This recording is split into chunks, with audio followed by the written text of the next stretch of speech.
अगर वाले तो मैं बाहर जाकर कुछ ऐसे कार्यक्रम कुछ किया मैंने, गलत कार्यक्रम, तो वो आप देखिए कि वो मैंने जानबूझ के किया कि ऐसे हो गया जहाँ मेरी इच्छा नहीं थी और मेरे ऊपर ऐसा कुछ लेकिन षड्यंत्र रचा गया, वो आप देख लीजिए। हाँ, लेकिन हाँ, ये एक साजिश का शिकार तो हो गए श्रवण। वो आप देख लीजिए, वही तो बोल लेकिन रहा हूँ। कौन कौन कुछ तो अरे वो तो हर चीज़ बोल दूंगा तो क्या है, अभी फिल्म का क्लाइमैक्स थोड़ी ना बोलूँगा मैं। अभी जो है मुद्दा ही है, अभी हुआ क्या, कैसे हुआ, क्यों हुआ, वो आप देख लीजिए। लेकिन आज तो खूब डांट फटकार पड़ी है, घर से भी निकल मतलब हट जाने के लिए कहा गया ऐसा। हाँ, घर से निकलने के लिए बोला, आराध्या भी नहीं सुनी मेरी बात। उसने दरवाज़ा बंद कर लिया अपने कमरे की, और ना बाबा, ना ताई, ना आई, ना आबा, घर में किसी ने भी नहीं सुना। तो बस नाराज़ होकर फिर अपना घर वापस जाता हूँ। तो श्रवण कैसे अपनी बेगुनाही को साबित करेंगे भाई, क्योंकि मतलब मुझे खुद को ही नहीं पता कि हुआ क्या अभी तक। तो अभी मैं उस पॉइंट तक सोचा नहीं कि अभी बेगुनाह अपने आप को कैसे साबित करूँगा। पहले तो वो समझने की कोशिश कर रहा हूँ कि हुआ क्या। तो वो क्या हुआ, वो भी आप लोग देख लीजिए, जिस दिन एपिसोड आएगा, एक आध दिन में आ जाए। अच्छा चलिए, ज़्यादा बता दीजिए क्या क्या और ड्रामा होने वाला है। भाई मैं स्टोरी राइटर नहीं हूँ, ऐसे सवाल मत पूछा कीजिए। मैं बहुत थक चुका आप लोगों से। क्या आगे होने वाला है ये अगर मुझे पता चलेगा तो भी मैं नहीं बताऊँगा, पर ऑनेस्टली मुझे नहीं पता है। अगर मुझे पता होता तो शायद थोड़ा सोचता बताने की, पर मुझे नहीं पता। इतना पता है कि थोड़ी सी खिटपिट या थोड़ी सी डिफरेंसेस आने वाले हैं मेरे और आराध्या के बीच। तो बस वही। चलिए, थैंक यू। एक मिनट सुन। डिटेल में पूछे, क्योंकि सेंसरशिप 50 तरह के होते हैं। क्या सेंसरशिप? सेंसरशिप तो पहले से भी था, ऐसा नहीं कि सेंसरशिप पहले नहीं था। टीवी ऑफ कोर्स था, पहले से भी था सेंसरशिप, लेकिन उतना नहीं अब जैसे। हाँ, तो अभी क्या है वही। श्रवण, सबसे पहले ये बताइए कि ये ऐसा कानून आ रहा है कि टीवी पे सेंसरशिप लगाने की बात कह रहे हैं कि कुछ चीज़ों को दिखाना चाहिए, नहीं दिखाना चाहिए, मतलब उस पर भी ऑडिट होगी। पर मैं जानता नहीं हूँ इसके बारे में, पहली बात। पर सेंसरशिप टीवी की बात कर रहे हो ना, टीवी में तो हमेशा एग्जिस्ट तो करता है, पर इन पर्टिकुलर किस चीज़ की बात कर रहे हो आप, या क्या कानून आने वाला है? कि मतलब कि जो जैसे कई सारे टीवी सीरियल्स या क्राइम पेट्रोल वगैरह जैसे शो हो गए हैं, वो कैसे ओपनली दिखाए जाते हैं, तो वो कहा जा रहा है कि इस पर थोड़ा सा मतलब लगाम लगना चाहिए। जो चीज़ें कैसे ना सब ओपन हो गया, कहने का मतलब अगर ये है। जितना मैं जानता हूँ कुछ लिमिटेशन है, खून दिखाने के लिमिटेशन है, वायलेंस दिखाने के लिमिटेशन ऑलरेडी शायद है टीवी में। अभी इसके दायरे क्या मैं नहीं जानता हूँ। ऐसे छोटे छोटे इवन पीटा के भी अपने कुछ है, जैसे आप जानवरों को बिना परमिशन के नहीं दिखा सकते हो। खून का भी एक लिमिटेशन होती है, क्लोजअप में ज़्यादा आप एम्फोसिस नहीं डाल सकते हो, अगर मैं गलत नहीं हूँ। सो वो तो ऑलरेडी एग्जिस्ट करते हैं। अभी इसके आगे क्या है, अगर आप मुझे प्रिसाइजली पूछेंगे तो ही मैं कुछ जवाब दे पाऊँगा कि क्या है, मेरा पॉइंट ऑफ व्यू क्या है, क्योंकि ये चीज़ें तो मैं जानता हूँ।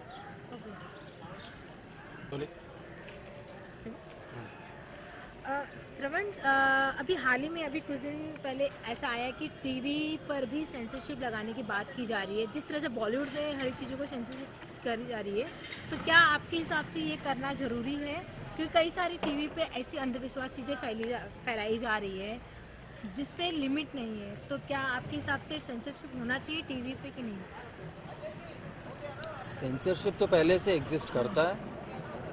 तो सेंसरशिप अगर होना चाहिए नहीं होना चाहिए, वो तो हर चीज़ में सेंसरशिप होनी चाहिए, इसमें कोई डाउट ही नहीं है। हाँ, ये देखना चाहिए कि अभी मुझे नहीं पता कि पहले कुछ चीज़ें मुझे भी पता है कि खून दिखाने का एक तरीका है या होना चाहिए, वो फॉलो करते लोग। जानवरों को दिखाने में फ्रेम में या तो परमिशन के साथ दिखाना चाहिए, अगर दिखाएंगे तो उसमें भी कुछ दायरे हैं जो फॉलो करना चाहिए। अभी नया क्या और ऐड हुआ है पॉइंटर्स में नहीं जानता हूँ, पर ऑफकोर्स सेंसरशिप होनी चाहिए हर चीज़ के लिए। पर वो अनलेस मुझे एग्जैक्टली क्या बोल रहे हो नहीं पूछेंगे तो मैं जवाब नहीं दे सकता हूँ। पर हाँ, फिल्मों में ये एक लिबर्टी होती है कि आप सर्टिफिकेट देकर छोड़ सकते हो, उसके बाद हमारी फ्रीडम होती है कि हम जाकर देखें ना देखें। टीवी में वो थोड़ा सा मुश्किल हो जाता है। कई बार फैमिली जब जाकर बैठकर देखती है तो कई बार अनकंफर्टेबल फील होता है, या कुछ चीज़ें कुछ उम्र के लोग नहीं, मतलब सही नहीं होता, ऐसा हमारा मानना है सोसाइटी में कि वो एक थोड़ा सा एक तरह से they are forced to watch it, because family के साथ बैठे हो, कोई देख रहा है, तो वो अनअवॉइडेबल सिचुएशन पैदा हो जाती है। तो इसीलिए सेंसरशिप होना ज़रूरी है। पर अभी आप डेफिनेटली सेंसरशिप होना ज़रूरी है, पर वो किस पॉइंट को लेकर अगर आप मुझे बोलेंगे तो मैं जवाब दे सकता हूँ।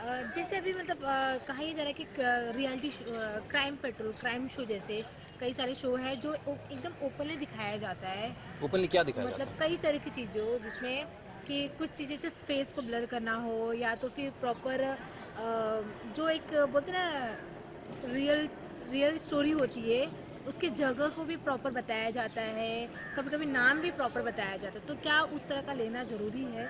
उस तरह की देखिए, सेंसर की नाम बात- लेना कोई प्रॉब्लम नहीं है मेरे हिसाब से। हाँ, जिनके साथ कुछ चीज़ें कुछ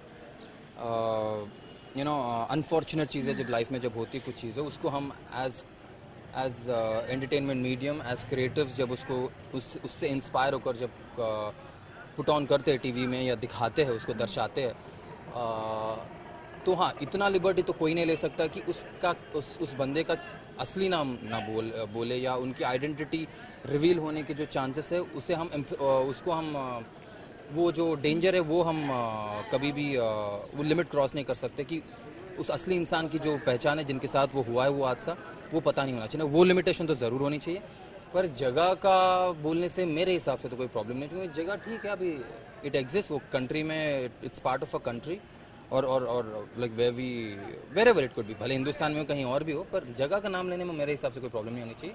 पर हाँ, वो जो आइडेंटिटी है उसका छुपा कर रखना वो ज़रूरी है। मुझे नहीं पता उसकी बात कर रहे हो अगर आप, तो हाँ, आइडेंटिटी नहीं कभी भी बोलना चाहिए, बिकॉज इट्स अनफॉर्चुनेट ऑलरेडी जो हुआ है, सो कभी नहीं बोलना चाहिए। ऐसा कुछ लोग भी मतलब जैसे ये रूल आया, जैसे कुछ लोग भी ऐसा कह रहे हैं कि जो फैंस होते हैं ऑडियंस होती है वो ऐसा कह रही हैं कि हमारे समाज में तो ऐसा नहीं, कि जैसे हिंदू समाज में तो ऐसा है नहीं कि एक ही लोग 4-5 बार शादी करते हैं कंटिन्यूसली, लेकिन यहाँ पे टीवी सीरियल्स में ऐसे दिखाया जाता है कि हीरो ने 4 बार शादी की, हीरोइन ने 4-5 बार शादी नहीं, पर की। हीरोइन ने शादी किया, हीरो ने शादी किया, पर इसको हिंदुइज्म से क्या मतलब है? मैं सवाल नहीं समझा। हिंदुइज्म में हाँ ऐसा कुछ है नहीं, मे भी कुछ रिलीजन्स में है, पर आप इस रिलीजन से क्या मतलब, मैं ये नहीं समझा। अभी शादी करने वाले 2-3 शादी करने वाले किसी भी रिलीजन से करते नहीं, हैं। जो सीरियल्स में दिखाया जाता है, सीरियल में ऐसा मतलब कंटिन्यू दिखाया जाता है, वो चीज़ों को लेकर हाँ, कहा जा रहा है। वो तो चीज़ें फैंस का मानना है कि सीरियल्स में जो इतनी सारी शादियां होती है, क्या रियल लाइफ में भी इतनी होती है कंटिन्यूसली शादियां? ये उनका कहना है इस तरह के शो को बंद करना चाहिए। They have the right to say that. अब मैं इसके ऊपर मेरा कुछ ऑनेस्टली मैं ज़्यादा कुछ कमेंट नहीं कर सकता हूँ। ऐसा नहीं कि मैं कुछ सपोर्ट करता हूँ ऐसे एक्ट को। अगर ऑडियंस को पसंद नहीं है तो पहले तो टीआरपी में इफेक्ट पड़ता है, so that itself is a sign कि प्रोड्यूसर को कि भैया ये चल नहीं रहा, सो अपने आप बंद हो जाएंगे। अगर ऑडियंस उसको रिजेक्ट कर रही है, कोई प्रोडक्ट को, कोई भी चीज़ जब दिखाया जाता है उनको, अगर वो नहीं देख रहे, वो मुद्दा पसंद नहीं आया, वो टॉपिक पसंद नहीं आया, जिस तरीके से दर्शाया वो पसंद नहीं आया, अगर ऑडियंस को कोई भी बात हो, आपने तो सिर्फ एक शादी की बात की, पर कोई भी चीज़ हो तो उनको टीआरपीस नहीं मिलेंगे, तो अपने आप बंद हो जाएंगे। अभी बंद करना चाहिए नहीं करना चाहिए वो दैट्स नॉट माई कॉल, और मैं ज़्यादा उस पर बोल नहीं सकता हूँ। हाँ, मेरा एक पर्सनल व्यू मैं दे सकता हूँ कि ऐसी चीज़ें नहीं दिखाएंगे तो अच्छी बात है, ये मेरा पर्सनल व्यू है।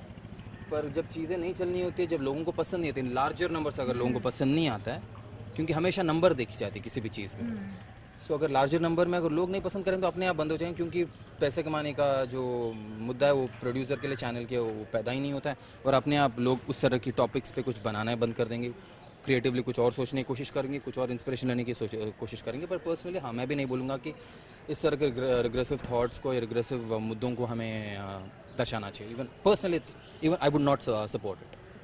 अच्छा, अभी हाल फिलहाल में कई सारे ऐसे शो आए हैं जो एक मतलब भूत प्रेत कुछ चीज़ों को वापस से लाए, क्योंकि मतलब ये कुछ 10 साल पहले बहुत चीज़ ये हुआ करती थी, वापस से एक तरह से आई है और ऑडियंस उसे काफ़ी पसंद कर रही है।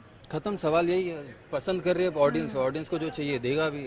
जो प्रोड्यूसर है, जो एक जो भी क्रिएटिव बोले या जो भी है, जो मीडियम है वो देगी। अगर ऑडियंस को पसंद आ रही है तो ठीक है। एज एन एक्टर कई चीज़ें मुझे बिल्कुल पसंद नहीं है, मुझे करना बिल्कुल भी पसंद नहीं है, पर मैं कर लेता हूँ। कई बार अड़ लेता हूँ, कई बार चुप बैठता हूँ, करना पड़ता है। At the end of it इसलिए बोलते हैं इस मीडियम में कि ऑडियंस इज द किंग, तो इसमें मैं कोई दायरा नहीं। अगर मुझे पर्सनली बोलेंगे तो मैं ज़्यादा कुछ बोलूँगा ना इसके बारे में, क्योंकि यार कई चीज़ें होती है जो बियॉन्ड ह्यूमन माइंड के की जो समझ है, जो रीच है उसके एक बहुत आगे है, जो हमें पता ही नहीं है कि और क्या क्या एग्जिस्ट करते हैं लाइफ में। शायद होते होंगे भूत जिनको यकीन करना करते, जिनको नहीं करना नहीं करते। एंड क्रिएटिवली ये फ्रीडम है। जैसे अगर ऐसी बात है तो फिर एक हैरी पॉटर नहीं बननी चाहिए फिर, क्योंकि witches and all of this जो हम दिखाते हैं हॉलीवुड में दिखाते हैं, तो हाँ मैं ये नहीं बोल रहा कि मैं उसको सपोर्ट कर रहा हूँ, पर एक क्रिएटिव चीज़ है जो तुम इमेजिनेटिव चीज़ें जो दिखाते हो, जो एक काल्पनिक जो चीज़ें दिखाते हो कि शायद ये एग्जिस्ट करता, ये होता होगा, वो होता होगा, लोगों को पसंद आ रहा है। अनफॉर्चुनेटली बोलूँगा मैं कि लोगों को पसंद आ रहा है, मैं भी इतना पसंद नहीं करता हूँ, पर लोगों को पसंद आ रहा है। एंड क्रिएटिवली तो लोगों का फ्रीडम है कि तुम जो चाहो तुम दिखा सकते हो। अभी नहीं दिखाना वो एक सेंसरशिप जो है वो है, जो देखने वाले हैं, जो उसके पैर बांधने वाले, हाथ बांधने वाले हैं बैठे, जिनको पता है कि क्या करना चाहिए नहीं करना चाहिए। कभी कभी वो भी गलत डिसीजंस ले सकते हैं, ऐसा नहीं कि हर कोई सही डिसीजन नहीं लेता अगर पावर में होते हैं, but that is a different point all together. पर हाँ, अगर गलत कुछ नहीं है। इमेजिन, दिमाग में तो कई चीज़ें आती है जो हम कई बार हम सोच भी नहीं सकते कि क्या आया है। तो अगर लोग एक्सेप्ट करना चाहेंगे तो चलती है चीज़ें। सो दे शुड गो अहेड। उन चीज़ों पर सेंसरशिप नहीं होनी चाहिए। एक ही है इसमें प्रॉब्लम, ये है कि टीवी में कि फिल्मों में क्या सर्टिफिकेट देकर छोड़ सकते हो, टीवी में नहीं दे सकते हो। सो वो एक चिंता की बात है, चिंताजनक चिंता करने की बात है। So maybe we have to come some एक रेडिकल तरीके से कुछ अलग कुछ लेकर आना चाहिए हमें, कि वो कैसे रेस्ट्रिक्ट करे, क्योंकि वो माइंड्स को गलत एज पे गलत चीज़ें ना देखे लोग, मोस्ट इम्पॉर्टेंट। और गलत उम्र कुछ भी हो, कई बार गलत मतलब कुछ चीज़ें जो हम नहीं चाहते, जो सोसाइटी के लिए अच्छा नहीं होता, जो मानते कि अच्छा नहीं है, वो ऐसी चीज़ें देख कर वो और प्रभावित होते हैं। तो उन चीज़ों को भी अवॉइड करने के लिए ऑनेस्टली इसका कोई रास्ता फ़िलहाल तो मेरे हिसाब से कुछ है नहीं शायद, पर आई विश कि कोई रेडिकली किसी के पास ऐसा कुछ एक चीज़ आए जिससे जैसे हम सर्टिफिकेशन दे सकते हैं। टीवी में भी ऐसा कुछ एक बाय चॉइस जाकर देखने का एक मौका मिले। टीवी में वो एक लिमिटेशन है कि बाय चॉइस आप नहीं देखते। फिल्म में क्या है कि आप सोचते हो कि मैं फिल्म जाऊँगा, 3 घंटे निकालूंगा, पैसे अपना खर्च करूँगा और जाऊँगा और बैठूंगा, तो कोई आपको सवाल नहीं उठा सकता है कि क्या दिखा रहे हो। उनकी मर्ज़ी आप दिखाएंगे, आपकी मर्ज़ी आप जाए या ना जाए। टीवी में वो लिमिटेशन है। आई विश कि ऐसा कोई रेडिकल थॉट आए किसी को कि इसमें भी ऐसा कुछ लिमिटेशन आया कि लोगों के पास चॉइस हो कि हम ये देखें या ना देखें। सो या दैट्स ऑल यार, वो एक ही है मेरे हिसाब से, बट अनफॉर्चुनेट अभी तक ऐसा कुछ नहीं है। चलिए, मतलब जैसे कि जो टीवी के स्टार होते हैं, जो हीरो हीरोइन होती है, ऑडियंस उन्हें ज़्यादा फॉलो करती है बजाय बॉलीवुड के लोगों से। ख़त्म नहीं होगा सच, मेरा ब्रेक ही खत्म हो गया। हाँ, तो उस पर मतलब आपके क्या विचार है कि आपके कंधों पे कितनी रिस्पॉन्सिबिलिटी आ जाती है कि क्योंकि लोग आपको फॉलो करते हैं, तो सी हमेशा एंटरटेनमेंट जो चीज़ होती है एक रिस्पॉन्सिबिलिटी के साथ लेंगे तो अच्छी बात है। हमेशा कोई भी, अभी ज़रूरी नहीं कि हीरो हीरोइन या मेन प्रोटैगनिस्ट को ही लेना चाहिए, from creators to even a small character, वो एक रिस्पॉन्सिबिलिटी लेंगे तो बहुत अच्छी बात है। बिकॉज ये कई बार सबकॉन्शियसली इफेक्ट होता है ऑडियंस की माइंड में। सो मैं मानता हूँ कि we should be a little responsible. अभी just as an actor, be it hero heroine, be it a father's role, be it anyone, हमारे अंदर भी एक लिमिटेशन होती है कि हम इस चीज़ को रेसिस्ट करें। सो जितना करना चाहिए, जितना कर सकते हैं as actors we should do. As creatives, they should also be responsible. Whoever is doing different, like a job of a producer, job of a broadcaster, job of a creative director, anybody, हर किसी का है। तो anyone who's creative involved should feel a little responsible कि मतलब entertainment के साथ साथ हम लोगों को गलत प्रभावित होने वाली चीज़ें तो नहीं दिखा रहे। वो एक होनी चाहिए मेरे हिसाब से, वो एक रिस्पॉन्सिबिलिटी होनी चाहिए दिल और दिमाग में। चलिए जाते एक ऑडियंस की तरह आप ऑडियंस के हिसाब से आप अपनी अगर राय रखना चाहेंगे तो क्या रखेंगे? क्या किस पॉइंट मतलब इस टॉपिक पे ओवरऑल अगर एक ऑडियंस के नज़रिए से अगर आपको अपना पॉइंट ऑफ व्यू रखना है तो क्या अबाउट सेंसरशिप? हाँ, अगर मैं ऑडियंस हूँ तो हाँ। मैं बोलूँगा कि भैया जो दिखाना है दिखाओ, टीवी पे भी, फिल्मों में भी। नहीं, मजाक नहीं करो, मैं बहुत सीरियसली बोल रहा हूँ। क्योंकि यार एक नॉर्मल इंटेलिजेंट दिमाग जो होता है, नॉर्मल दिमाग में मेरा कहना है, अगर आप मेरी बात कर रहे हो तो मैं बोलूँगा कि भैया जो दिखाना है दिखाओ, मेरा मन है तो मैं देखूंगा, नहीं मन है तो नहीं देखूंगा। क्योंकि टीवी में भी मुझे पूछेंगे तो एक चॉइस है, पर हाँ वो कई चीज़ें हैं, जैसे हर किसी के पास 2 टीवी नहीं होते, ऐसे चॉइस नहीं होता एंटरटेनमेंट का। कई गांव बस्तियों में कह रहे थे, जिनके पास और एंटरटेनमेंट स्कोप ही नहीं है लाइफ में, सो उन लोगों के लिए हाँ एक लिमिटेशन आ जाती है। पर अगर आप मुझे पर्सनली पूछेंगे, beat TV, beat films, beat anything, internet हो कुछ भी। चलिए, तो